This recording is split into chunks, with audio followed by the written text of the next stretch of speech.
Bonjour Vanessa. Bonjour Axel. Comment allez-vous? Enchantée, ça va? Bon. Vanessa va bientôt passer un entretien d'embauche avec un vêtement qu'elle ne portera qu'une ou deux fois.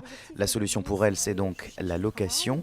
Des pièces louées 10% de leur prix initial. Donc c'est vrai que comme je vais les mettre très peu, ça coûte quand même très cher, donc c'est plutôt intéressant de le louer et puis ça encombre pas mon dressing, on va dire. Donc ça se portera pas évidemment en total look pour un entretien, mais D'accord. juste en veste avec En veste. un col roulé noir, un pantalon noir, Ok. ça donne énormément de chic et d'allure. Ah, c'est Et une intéressant. tenue qui peut être très simple. De bons conseils qui font souvent mouche avec un double objectif pour la fondatrice de Ma Bonne Amie, créée il y a près de 10 ans.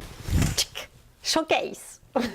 Les femmes, elles ont envie de changer souvent de tenue. Donc l'idée, c'est pas de leur dire vous allez avoir un dressing écolo-responsable, donc il y aura 3 pièces et vous allez en porter plus que 3. C'est au contraire, on multiplie par 10 vos possibilités de style et de vêtements en allant les louer.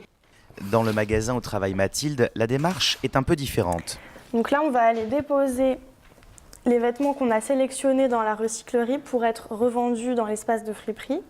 Depuis un mois, cette boutique propose de recycler et de revendre des vêtements déjà portés. On permet aux gens de faire des bonnes affaires, mais c'est des vêtements de seconde main. Donc il n'y a plus la question de rémunérer l'ouvrier, il n'y a plus la question de combien a coûté la matière en fait. Pour la cofondatrice des lieux, tout est en fait parti d'un déclic. J'ai pris conscience que ma consommation était frénétique et avait aussi des impacts sur l'environnement et puis aussi sur les gens qui produisaient ces vêtements. Et comme j'étais un peu bricoleuse et que j'avais une machine à coudre, je me suis mis à transformer les vêtements que je mettais pas. Faire soi-même, un peu comme faisaient nos grands-mères qui, elles, faisaient durer les vêtements, c'est peut-être ça la solution à la surconsommation.